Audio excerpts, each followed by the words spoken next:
my name's Tom Kuntzleman. This is Dr. Bruce Baldwin and Dr. Michael Buratovich, and we'd like to welcome you to Spring Harbor University to do some homecoming science experiments. In this styrofoam cup, I have some liquid nitrogen. And we're going to do some. Are these cool, Dr. K? Oh yes, these definitely I think cool. So. Liquid nitrogen is minus 321 degrees Fahrenheit. And you can probably imagine when you do experiments at negative 321 degrees, things look a lot different. So why don't you join us and see some of the various experiments we're going to do with liquid nitrogen. So this is what I call the Kryptonite crystals demonstration. We're trying to imagine what Superman might fear on the surface of the Earth, because that's of course room temperature, or what he might fear in liquid nitrogen, which would be the surface of Neptune in the solar system. And of course, there might be a lot more Superman fear in that case. It's all about imagination and a scientific effect called the aggregation-induced emission effect. Room temperature, and then that would be Neptune temperature.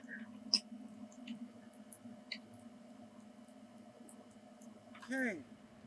Perfect. So this is the wing of a blue Morpho butterfly.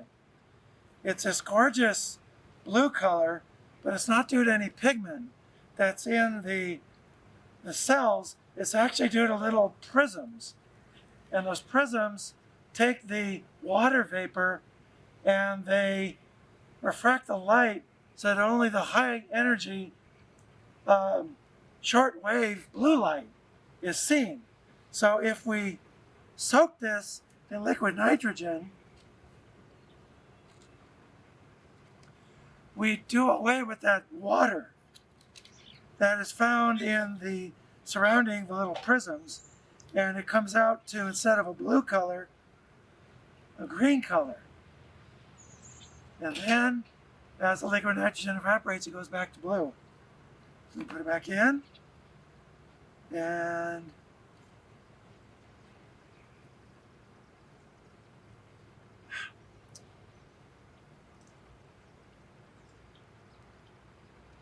green, and it goes back to blue.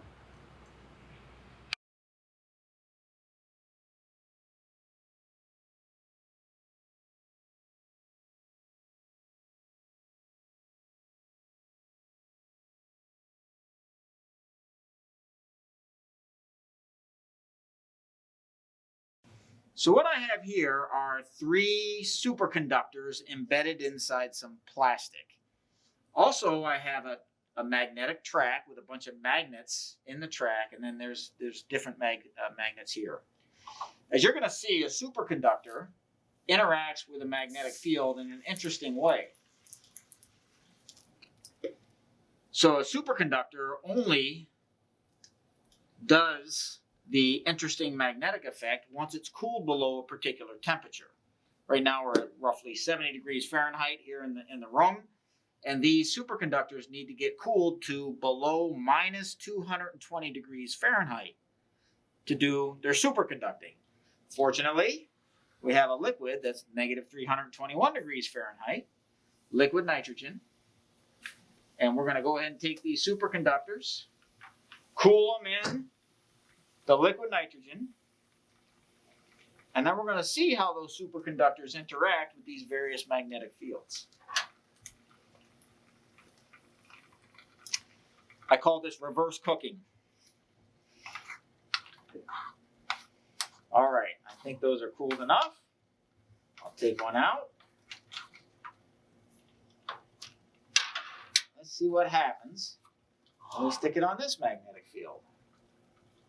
What in the world? All right. Look at that. Oh, it fell off. Let's see if we can get it to stick upside down. Sure enough. There you go. It looks like it's working. Now, it's only going to show this odd property when it is below 220 degrees Fahrenheit, roughly speaking. So as it warms, it'll sort of lose its magnetic interaction effect with the magnetic field. If it gets too warm, then we'll just pop it back in the liquid nitrogen, get it cold again. Let's try another one. Let's see if we can't get this spinning.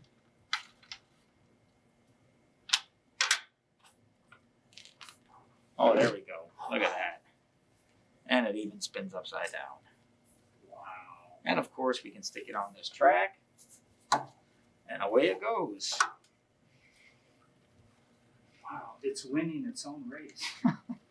Let's see if it goes upside down. No way! No way! Sure enough. How in the world is that working? You know what's interesting is superconductors repel magnetic fields. And this effect is actually dependent on the magnetic field penetrating the superconductor. And the way they get that to happen is they add impurities to the superconductor so that the magnetic field can penetrate at the impurities. And that's sort of what locks it in place. We call this effect quantum locking. And as long as the magnetic field stays consistent or constant, then the superconductor can flow around that particular magnetic field. But if I try to move it off the field, it resists that because it's locked in the field. Because the magnetic field penetrates those impurities I was talking about. It wants to stay locked in. Looks like this one needs to get warmed up or cooled down a little bit. Excuse me. It's a beautiful effect.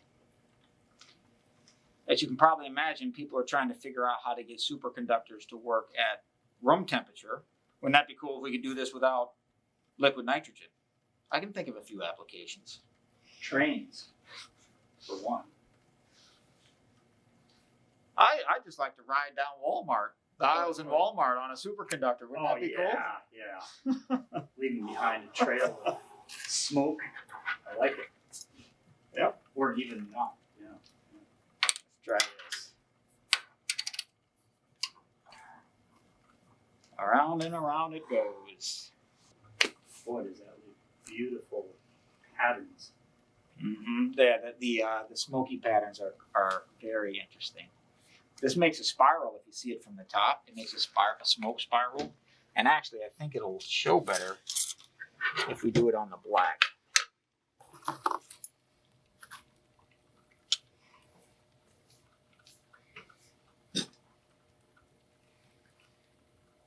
Come on, I don't care who you are, that's cool. That's so cool. Yeah. Run it the other way, sure enough. Love the spiral.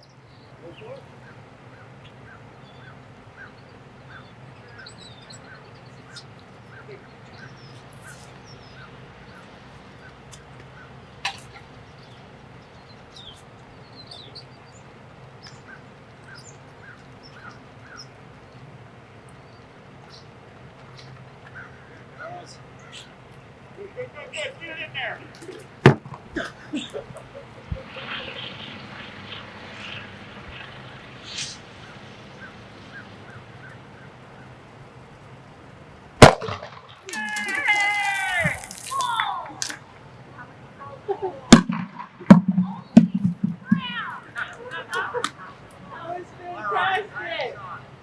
Yep. So What's tell me, left of it? tell me what you did.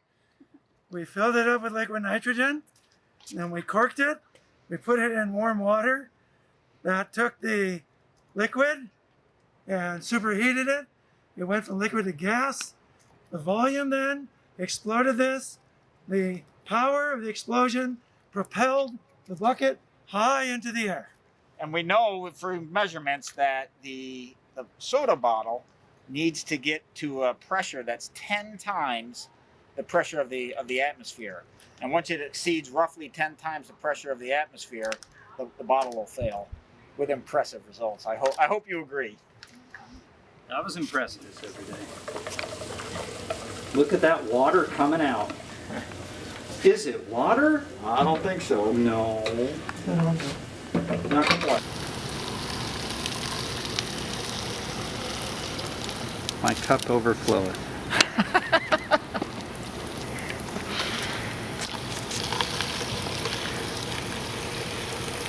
All right, keep it going. I'm gonna breathe on it.